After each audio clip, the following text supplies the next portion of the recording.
Hello, everyone. Welcome back to another edition of the Floridahockeynow.com Panther Postgame. I'm your host, George Richards. With me, as always, or at least twice in a row. Always this week. I'm Your Doug, radio voice Doug of the Plagens. Florida Panthers. Nice to meet what's you. his name? Doug Plagens. Yep. Doug Plagens. Yeah. What do you do, Doug? Over on the radio network down the hall. Like Okay. we said last time, you never know who you're going to bump into in the press box, and I Right. bumped into you twice this week now. So you happy talk to be here. during the yes, games? lots of talking. Bill Lindsay and I, Kevin Rogers as well. I know Kevin For everybody Rogers. Who's across the the other radio guy? network, Billy Lindsay, most famous goal in Panthers franchise history. But he said that he hopes that this spring somebody else scores a goal that'll be able to be placed right up there next to that one. Name dropping again. I'm good at it. That's what I do on the radio. Say lots of names. He's the best. Florida Panthers tonight come out a 4-3 winner against the Buffalo Sabres. Doug, another slow start for Florida. Not as bad as we've seen. It's certainly not as bad as that Toronto game, but Florida finds itself down 3-1 after the first period. What were your thoughts going into that second period? Well, not going to lie, based on recent history, Panthers got down a couple of goals, and I think, speak for everybody in the building, probably felt pretty good about overcoming a 2-goal deficit. Sure. But at the same time, a lot of the same stuff we talked about on Tuesday, and I'm sure it's what Andrew Burnett has kind of been hitting home here lately. Not a habit that you'll want to get into, right. But tonight, and not to undermine an opponent, but going against Buffalo, and we saw it after Patrick Hornquist got that kind of funky-looking goal off Dustin Tokarski's back.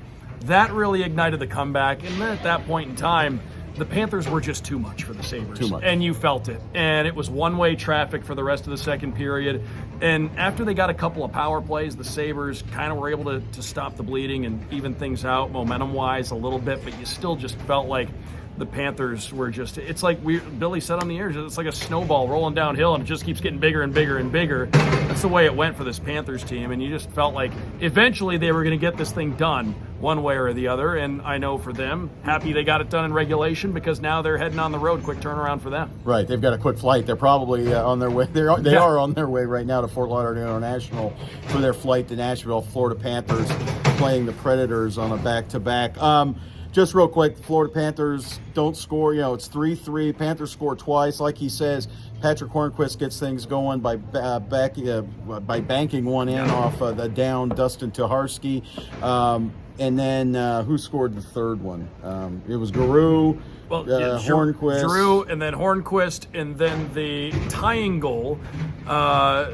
George, Sam Reinhart had the power play goal. That was the one that we're losing the shuffle here off the deflection. He's so good around the net. He's great around the net, but look at Sasha Barkov. We asked him just a couple weeks ago, when was the last time you scored from inside the blue line? He goes, I don't think I ever have. Tonight, he almost did. Yep. He shot from the same exact spot, top the slot, inside the blue, and gets that shot through traffic. And Sam Reinhart, a great game for Sasha Barkov. He gets the assist on the game winner with 35.6, I believe, left.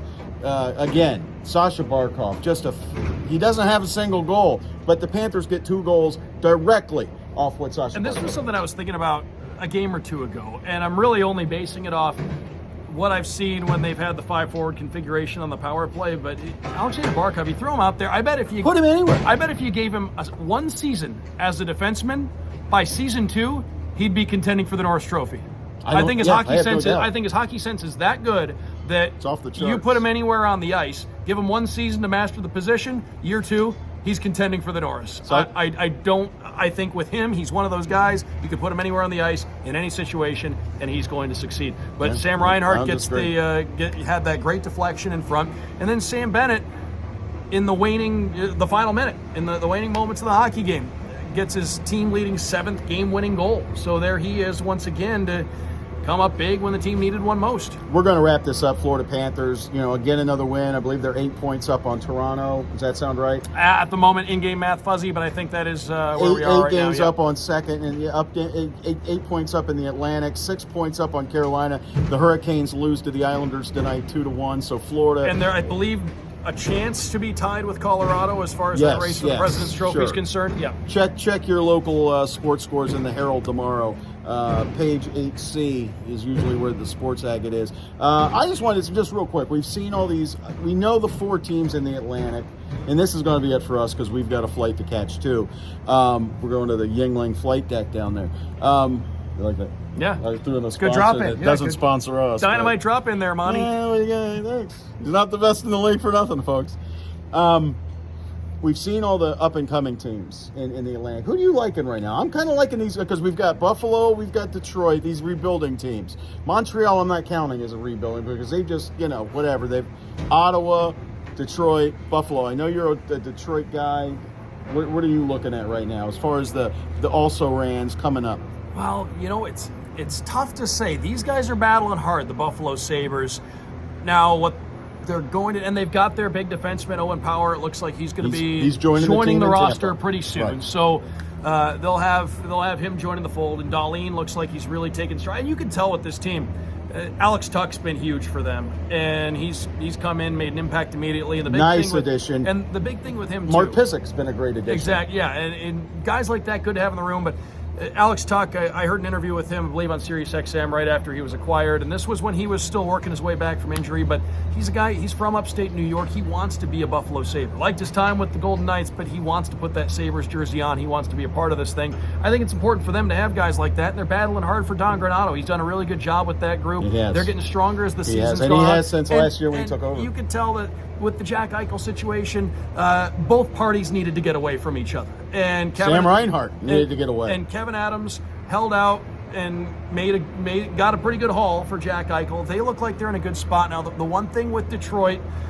maybe what they've got that the Sabres don't at this juncture, Detroit looks like they've got Lucas Raymond looks like he's a superstar in the making up front. Mo Seider looks like he's a superstar in the making on the back end. So. And don't forget the money that they've got. This is a lofty comparison, but Mo Seider, he's their Ekblad, he's their Victor Hedman potentially. He's that good. What he's been able to do at such a young age defensively. You get an anchor like that, you get that kind of superstar potential, and then it's a little bit easier to build on. Ottawa battles hard for DJ Smith. They do. Matthew Tkachuk gives that team an identity. That's what they may have more than any of these other teams. Tkachuk, Norris, those guys give the Senators an identity that's being built in that, hey, you go play the Ottawa Senators one night, they might not have the most talent, but you better bring your lunch pail and you better get ready to get knocked around a little bit. They play with some sandpaper. So they're all in good spots. In some ways, we've seen what it means when you build teams. We've seen how important having those superstar anchors on your team is. With Barkov, Huberdeau, and Ekblad, we've seen how important it is to have those superstar guys.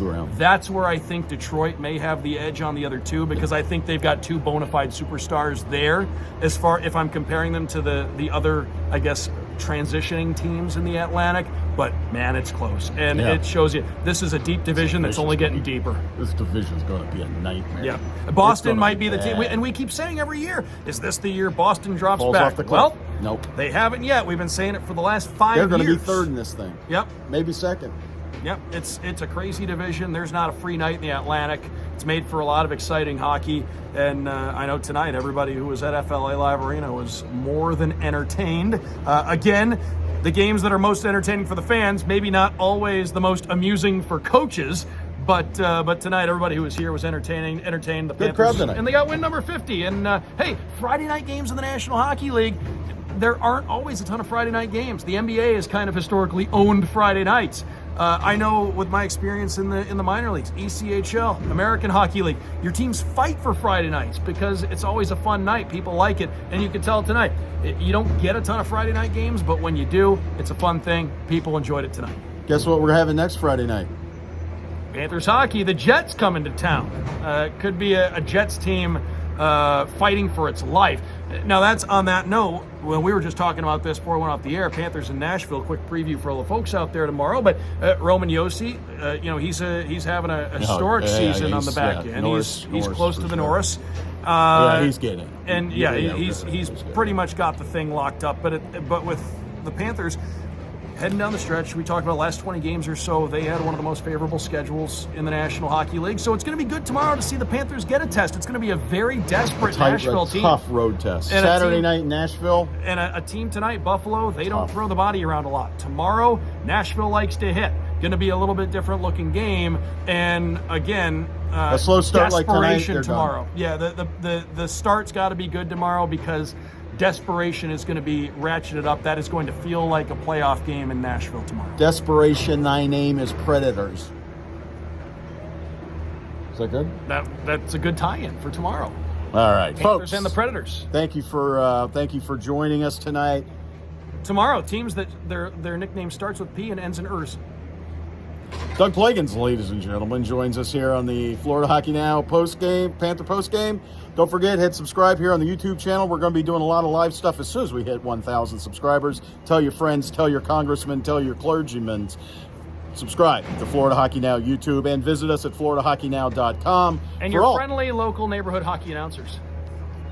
That's Doug Plagens. Ladies and gentlemen, come visit us, FloridaHockeynow.com. We got plenty of Florida Panther stories, day in, day out, daytime, nighttime, whenever you want them. They're up there. Check it out, FloridaHockeynow.com. We'll see you tomorrow night with the postgame from, not from Nashville. Say hello to Yogs up there, Yogs. We'll see you later. Bye-bye.